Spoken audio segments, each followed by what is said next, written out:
Assalamualaikum warahmatullahi wabarakatuh. Selamat pagi teman-teman semua. Semoga kita semua dalam keadaan baik-baik saja dalam lindungan Allah Subhanahu wa taala. Amin. Sebelum kita memulai kegiatan kita, mari kita baca basmalah bersama. Bismillahirrahmanirrahim.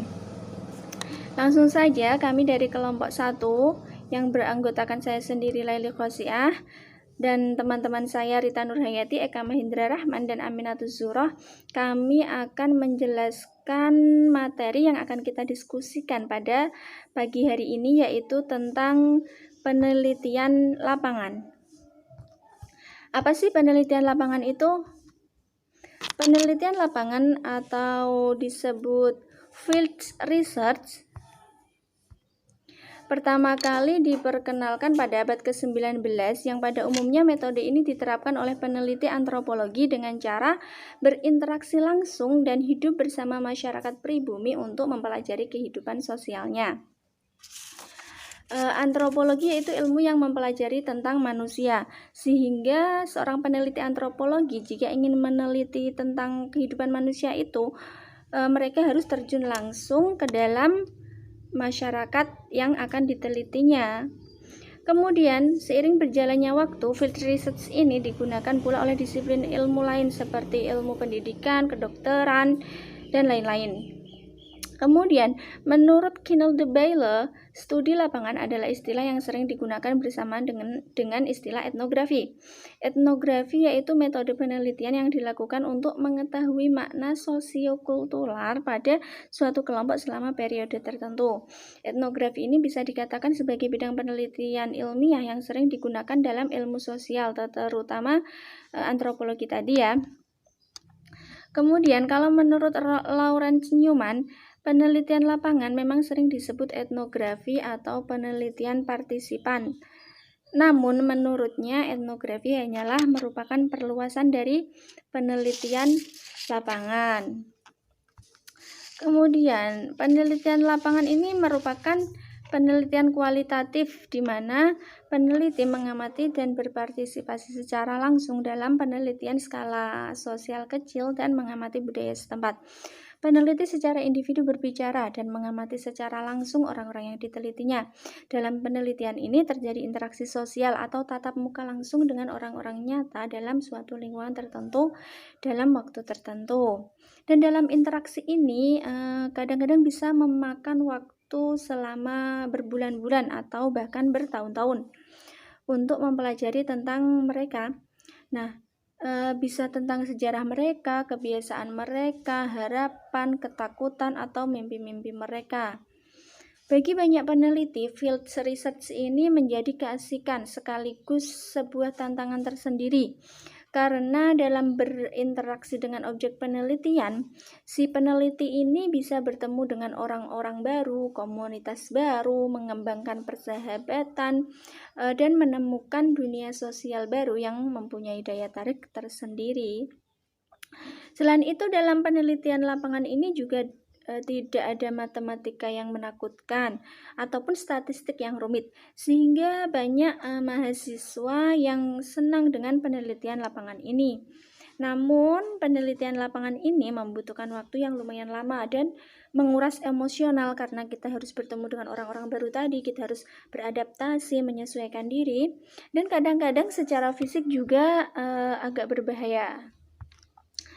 Kemudian, dari penjelasan tadi kita bisa tarik kesimpulan secara sederhana, penelitian lapangan dapat didefinisikan sebagai metode penelitian yang dimana si peneliti secara langsung mengadakan pengamatan untuk memperoleh informasi yang diperlukan dalam menyusun laporan penelitian, dan penelitian ini menekankan pada setting natural. Kemudian, kapan sih sebaiknya kita menggunakan penelitian lapangan? Penelitian lapangan dilakukan ketika pertanyaan penelitian mencakup belajar tentang, memahami, atau menggambarkan interaksi sekelompok orang. Hal ini biasanya dilakukan jika pertanyaannya adalah bagaimana orang di dunia sosial, atau seperti apakah dunia sosial dari X. Misalnya kita ingin meneliti tentang anak jalanan, bagaimana kehidupan anak jalanan di masyarakat, atau kita ingin meneliti tentang kehidupan sosialita, seperti apakah dunia sosial dari seorang sosialita ini? Nah, untuk menjawab pertanyaan tadi, kita bisa menggunakan penelitian lapangan ini. Kemudian hal ini dapat digunakan ketika metode lain, misalnya survei atau eksperimen, dianggap tidak praktis, atau ketika lapangan penelitian masih terbentang dengan sedemikian luasnya. Menurut Unarajan, field research juga dapat diposisikan sebagai pembuka jalan pada metode survei dan eksperimen. Kemudian, hal-hal apa yang perlu dilakukan dalam penelitian lapangan, dan bagaimanakah langkah-langkah penelitian lapangan ini? Hal-hal yang perlu dilakukan dalam penelitian lapangan. Yang pertama, mengamati kejadian sehari-hari yang biasa atau tidak biasa dalam setting kehidupan sehari-hari. Yang kedua, terlibat langsung apakah orang yang diteliti. Yang ketiga, memperoleh sudut pandang orang yang diteliti sekaligus mempertahankan perspektif analitis orang luar. Yang keempat, menggunakan beragam teknik dan keterampilan sosial secara luas. Yang kelima, menghimpun data berbentuk catatan rinci, bagan, peta, maupun gambar untuk keperluan deskripsi. Yang keenam, memandang gejala dalam konteks sosial. Yang ketujuh, mengembangkan empati dengan orang yang diteliti. Yang kedelapan, memperhatikan aspek-aspek kehidupan. Yang kesembilan, tidak memaksakan sudut pandang sebagai orang luar. Yang terakhir yaitu mampu mengatasi stres, ketidakpastian, dan masalah-masalah etis. Selanjutnya kita membahas tentang langkah-langkah penelitian lapangan. Langkah-langkah penelitian lapangan yaitu adalah 9 langkah. Yang pertama yaitu adalah persiapan, mengkaji bahan pustaka dan memperluas fokus penelitian. Yang kedua yaitu adalah memilih lokasi lapangan dan memiliki akses masuk. Yang ketiga adalah masuk ke lapangan penelitian dan menjalin hubungan sosial dengan orang yang diteliti. Yang keempat yaitu bergaul dengan anggota komunikasi. Yang kelima yaitu melihat, mendengar, dan mengumpulkan data kualitatif. Yang keenam, memulai menganalisis data dan mengevaluasi hipotesis kerja. Yang ketujuh yaitu adalah memfokuskan pada aspek spesifik dan menggunakan sampling theoretical. Dan yang kedelapan yaitu melakukan wawancara. Yang terakhir nomor 9 yaitu putuskan hubungan dan tinggalkan lapangan dan menulis laporan hasil penelitian. Kemudian ada jenis-jenis catatan lapangan. Di sini ada 8 jenis catatan lapangan. Yang pertama yaitu jot notes. Catatan ini ringkas, berisi kata-kata yang dapat mengingatkan memori di tempat. Jadi kita bisa menggunakan alat seadanya, misalkan kertas, tisu, dan lain sebagainya. Yang kedua yaitu catatan pengamatan. Catatan pengamatan ini dibuat langsung setelah peneliti meninggalkan tempat kejadian. Catatan ini disusun secara kronologis berdasarkan tempat, waktu, dan urutan kejadian. Kemudian yang ketiga yaitu catatan interpretasi peneliti. Berisi interpretasi dan peneliti sudah mengenal suatu kejadian tersebut. Yang keempat, catatan analitis.